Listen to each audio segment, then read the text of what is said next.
শুক্রবারের সন্ধ্যা এলেই মনে খুশির জোয়ার। সময় হলো সংস্কৃতি বার্তার। তোমার খবর আমার খবর, খবর সকল ভালোর।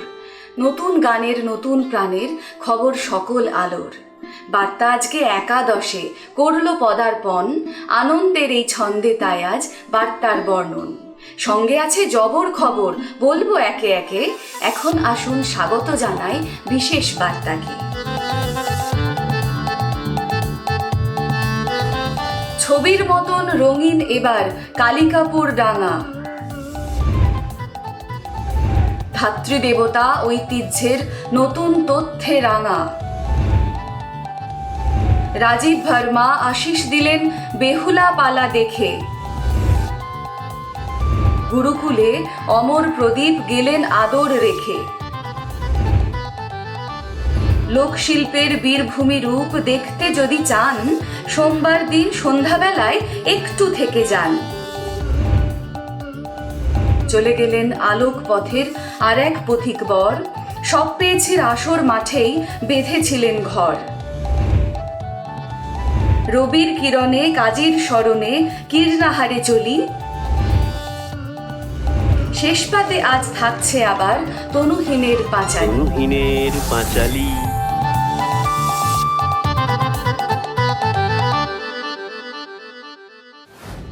সহজ সরল লাল মাটি পথ, কালিকাপুর নাম। নানান রঙে রঙিন হয়ে আজ সে ছবি গ্রাম। কত রঙিন মানুষ এলো, রঙও এলো সাথে। মনের রঙে জলের রঙে মিশলো হাতে হাতে। এখনো এত ভালো আছে, বিস্ময় জাগে প্রাণে। 13 বিঘার আকাশ বুঝি সেসব কথা জানে। লাভপুরের কাছে আদিবাসী গ্রাম কালিকাপুর ডাঙা। সেখানে 2020 সালে বীরভূম সংস্কৃতি বাহিনীর শিল্পী ও সদস্যদের দানে 13 বিঘা জায়গা কিনে প্রতিষ্ঠিত হয় গুরুকুল নাট্য আশ্রম। বলা ভালো, গড়ে ওঠে কৃষি ও কৃষ্টির মিলন ক্ষেত্র। এই আশ্রমকে কেন্দ্র করেই কালিকাপুরে বীরভূম সংস্কৃতি বাহিনী শুরু করে এক অভিনব উদ্যোগ। পোলো কালার্সের সুব্রত সাহার তত্ত্বাবধানে 102 জন ছাত্রছাত্রী এবং প্রায় 15 জন গাইড টিচার সহ প্রায় 10টি দেওয়াল ভরে ওঠে রং বেরঙের ছবিতে। আশ্রম পরিচালকদের পক্ষে তুফান চন্দ্র কোনার, গৌতম আচার্য এবং প্রভাত ব্যানার্জিরা জানান, তাদের লক্ষ্য সারা গ্রামটিকে ছবি গ্রাম রূপে গড়ে তোলা। এই ছবি গ্রামের আনুষ্ঠানিক উদ্বোধন করেন ভারতের প্রবীণ নাট্য ব্যক্তিত্ব তথা বলিউডের সুপ্রসিদ্ধ অভিনেতা রাজীব ভার্মা এবং তার সহধর্মিণী নাট্য ব্যক্তিত্ব রীতা ভার্মা। অভিনেতা রাজীব ভার্মা, কে না জানেন তাকে। আশীর্বাণী দিয়ে গেলেন বেহুলা পালা দেখে। 8ই জুন বিকেলে কালিকাপুরে অতিথি হয়ে এলেন সস্ত্রীক রাজীব ভার্মা।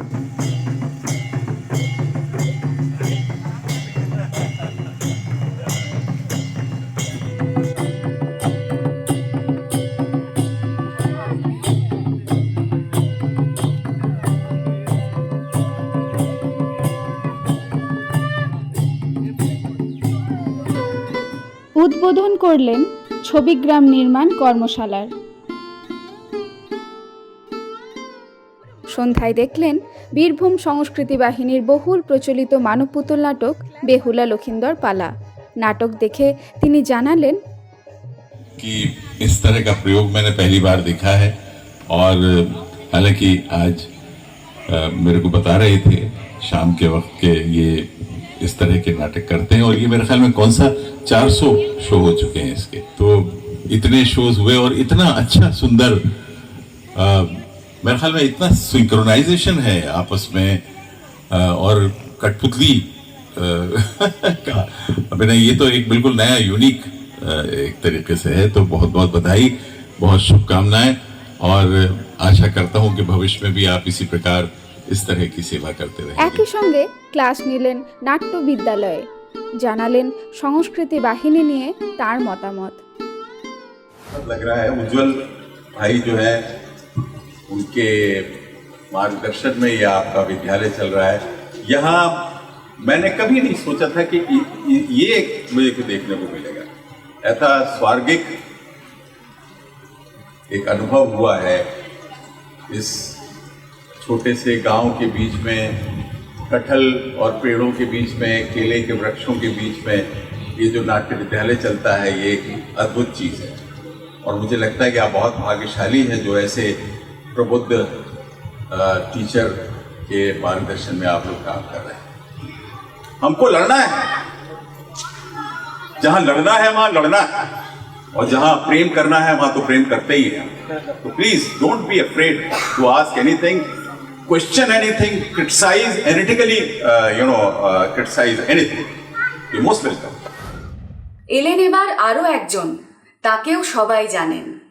নামেও যেমন প্রদীপ আঁকা, কর্মেও দীপ জ্বালেন। ছবিগ্রাম নির্মাণের উৎসব মুখর দিনে গুরুকুল নাট্য আশ্রমে এলেন বাংলার প্রথিতযশা অভিনেতা প্রদীপ ভট্টাচার্য। দেখলেন, ঘুরলেন, আড্ডা দিলেন নাট্যকর্মীদের সঙ্গে। যাবার সময় বলে গেলেন, কার্যাবলী যা দেখছি আমার হৃদয় ছুঁয়ে গেছে। এটার মধ্যে কোনো ভড়ংবাজি নেই, শহুরেপনা নেই, আন্তরিক মস্তিষ্ক এবং হৃদয় থেকে বলছি যে এখানে থাকতে পারলে বেঁচে যেতাম।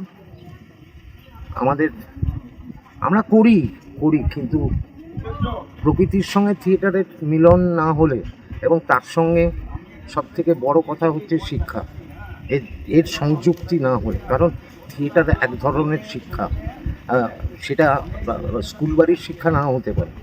এটা অনেকটা ফেরিওয়ালার মতো লোকের দুয়ারে দুয়ারে তার মস্তিষ্কের কাছে আবেদন জানায় যে আপনি সুস্থ থাকুন, সুন্দর থাকুন। এই শিক্ষাটা সংস্কৃতি দেয় এবং উৎপন্ন করে, এবং ছোট থেকে এটাকে যাপন করতে হয়। এই যাপন আমি দেখে গেলাম, মোহিত হলাম, আমি আবার আসবো। সবাই ভালো থাকবেন, সুন্দর থাকবেন। ছিলেন চাকদা নাট্যজনের কর্ণধার সুমন পাল। এই ছুটে আসা এই কালিকাপুরে বা লাভপুরে তারাশঙ্করের টান তো একটা আছি, তার সাথে উজ্জ্বলদা এবং তার যে বীরভূম সংস্কৃতি বাহিনী এবং তার এই নতুন এই গুরুকুল নাট্য আশ্রম, সবটার প্রতি একটা তীব্র আগ্রহ ছিল দেখার, স্পর্শ করার, সেইটা করতেই এসেছি। এবং আজকে বিশেষ একটা দিন, পুরো গ্রাম জুড়ে দেওয়ালে দেওয়ালে ছবি, রঙিন হয়ে উঠছে দেওয়ালগুলো। আসলে রং তো মানুষের মনকেও চালনা করে, বিভিন্ন রঙের সমাহার মানুষের মনকে অনেকটা রঙিন করে তোলে। ফলে এই কাজটা করছে বীরভূম সংস্কৃতি বাহিনীর ছেলেমেয়েরা এবং পোলো কোম্পানির পক্ষ থেকে সবাই এসছেন। তারা এই ছবি দেখলে বুঝতে পারবেন যে গ্রামের পর গ্রাম, এই এখানকার যারা বাড়ি টাড়ি আছে প্রত্যেকটা দেওয়ালে দেওয়ালে ছেলেমেয়েরা ডিজাইন করছে, তারা ছবি আঁকছে, স্কেচ করছে, এবং অসাধারণ একটা পরিবেশ। তো সেই পরিবেশের সাথে এই এখানকার থিয়েটারের যে যাপন, সেই যাপনটাকেও দেখলাম কাছ থেকে। অনেক দিন ধরে আসার ইচ্ছা ছিল। ফলে বীরভূম সংস্কৃতি বাহিনীর সবাইকে, উজ্জ্বলদাকে, তার টিমের প্রত্যেককে আমার প্রণাম যে তারা এই রকম একটা লড়াই করেন প্রতিদিন, প্রতি মুহূর্তে, যা আমাদের যে কোনো থিয়েটার কর্মী বা শিল্পীর পক্ষে শিক্ষণীয়। সাহিত্যিকের আপন জিনিস অমূল্য সে রতন, পৌত্র তারে আপন গৃহে করেছিল যতন। কেদার দাদার সন্ধানেতে মিলল কি তা, দেখতে চলুন সবাই মিলে ধাত্রীদেবতা। সাহিত্যিক তারাশঙ্কর বন্দ্যোপাধ্যায় দিল্লিতে সাংসদ থাকাকালীন সেখানকার মিস্ত্রি দিয়ে তৈরি করেছিলেন শখের একটি ডেস্ক। এতদিন তা সযত্নে রেখেছিলেন তার পৌত্র নীলাদ্রিশঙ্কর বন্দ্যোপাধ্যায়। গত 7ই জুন সেই ডেস্ক তিনি ধাত্রীদেবতা সংগ্রহালয়ে দান করেন। বীরভূম সংস্কৃতি বাহিনীর পক্ষে তা গ্রহণ করেন দায়িত্বপ্রাপ্ত সেবাব্রতী কেদারনাথ আচার্য। তার উদ্যোগে সাহিত্যিকের আরও কিছু ব্যবহৃত উপকরণ এখন সংগ্রহশালায় ঠাঁই পেয়েছে। প্রসঙ্গত উল্লেখ্য, 1996 সালে তারাশঙ্কর পরিবার ধাত্রীদেবতা গৃহখানি সংগ্রহশালা গড়ার লক্ষ্যে লাভপুর পঞ্চায়েত সমিতিকে দান করার সিদ্ধান্ত নেন। কিন্তু 2014 সাল পর্যন্ত এ বিষয়ে কোনো উদ্যোগ গ্রহণ করা হয়নি।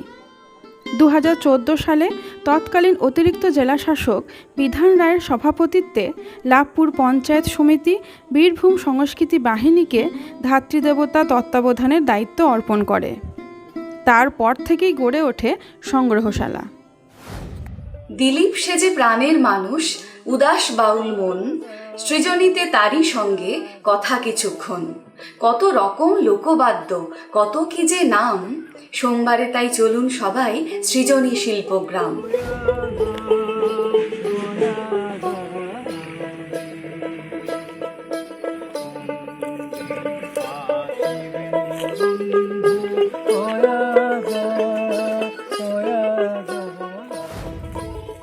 নমস্কার।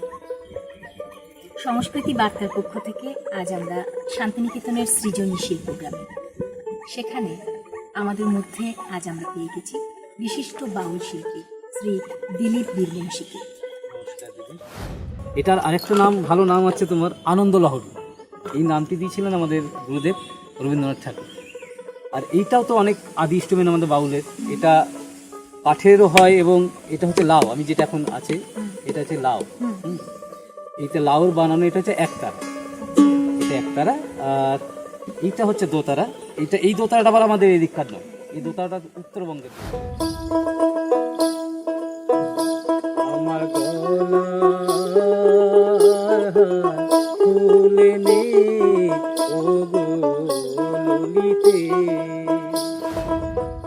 বসত বাড়ি সে পায়রা ডাঙা নবদ্বীপের কাছে, মন তবু তার জীবন খোঁজে আসর মাঠের মাঝে।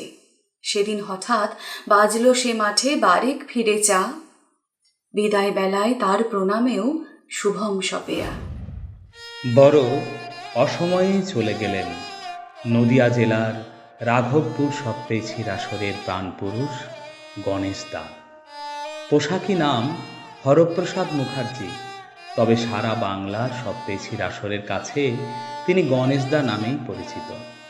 সপ্তেছির আসরের মূল কেন্দ্রের প্রশিক্ষক হওয়ার পাশাপাশি তিনি একাধারে ছিলেন সঙ্গীত শিল্পী, সুরকার এবং লোকনৃত্যের প্রশিক্ষক। গত 11 জুন মঙ্গলবার কল্যাণী হাসপাতালে তিনি শেষ নিঃশ্বাস ত্যাগ করেন। মৃত্যুকালে তার বয়স হয়েছিল 56 বছর। বিপুল প্রাণশক্তিতে ভরপুর, সদা হাস্যময় মানুষটি এই তো কিছুদিন আগেই একটি সমাজ মাধ্যমের দেওয়ালে পরম শ্রদ্ধায় লিখেছিলেন, সপ্তেছির আসর না থাকলে আমার অস্তিত্বই থাকতো না। যতটুকু মান, সম্মান, ভালোবাসা ও পরিচিতি পেয়েছি তার সবটাই আমায় দিয়েছে সপ্তেছির আসর। গণেশদার এই অকাল প্রয়াণ মেনে নিতে পারছে না কেউই। আমরাও বিশ্বাস করি গণেশদা আছেন, থাকবেন চিরদিন, থাকবেন তার অগণিত সোনার কাঠিদের প্রাণ স্পন্দনে, থাকবেন তার গানের সুরে, লোকনৃত্যের ছন্দে। তারাশঙ্কর সপ্তেছির আসর তথা বীরভূম সংস্কৃতি বাহিনীর পক্ষ থেকে গণেশদার প্রতি রইল বিনম্র শ্রদ্ধা। কীর্ণাহারে কল্পতরুর জমজমাটি আসর, কাজীর স্মরণে রবির কিরণে বসেছিল বাসর। নাচে গানে কথায় সুরে ভরল সবার মন, এই তো কাছেই দেখুন তাদের স্মরণ ও মনন। কীর্ণাহার কল্পতরু সংস্কৃতি সমিতির উদ্যোগে কীর্ণাহার রবীন্দ্র স্মৃতি সমিতি টাউন লাইব্রেরির সভাকক্ষে অনুষ্ঠিত হল রবীন্দ্র নজরুল উৎসব। প্রায় সারা দিনব্যাপী এই উৎসব সাজানো ছিল অঙ্কন, আবৃত্তি, সঙ্গীত ও প্রবন্ধ রচনার প্রতিযোগিতা এবং স্থানীয় বাচিক ও সঙ্গীত শিল্পীদের সাংস্কৃতিক অনুষ্ঠানে। একই সঙ্গে এদিন সংবর্ধনা জানানো হয় সাহিত্য সাধক মতিয়ার রহমান সহ বিভিন্ন গুণীজনদের এবং কীর্ণাহার থানা এলাকার মাধ্যমিক, উচ্চ মাধ্যমিক পরীক্ষার কৃতী ছাত্রছাত্রীদের।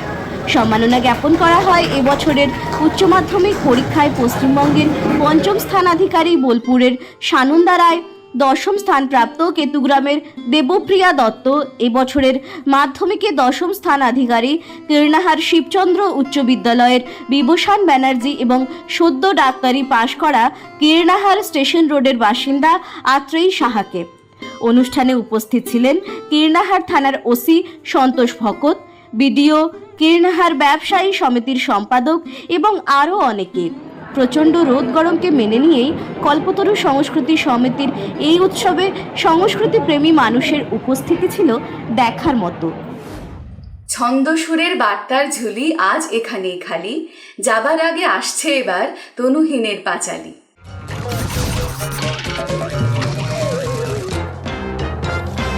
তনুহীনের পাঁচালী, চোখ ভরে দেখিয়াছি বহুকাল আগে, চোখ ভরে দেখিয়াছি বহুকাল আগে, এখন দেখিতে হলে মোবাইল লাগে। বার্তা ঝুলি খালি হলেও পথ এখনো বাকি, স্বপ্নগুলো ডাকে বলেই একসঙ্গে থাকি। ভালো থাকুন সবাই মিলে আলো গানে ভরে, আবার জানি দেখা হবে পরের শুক্রবারে।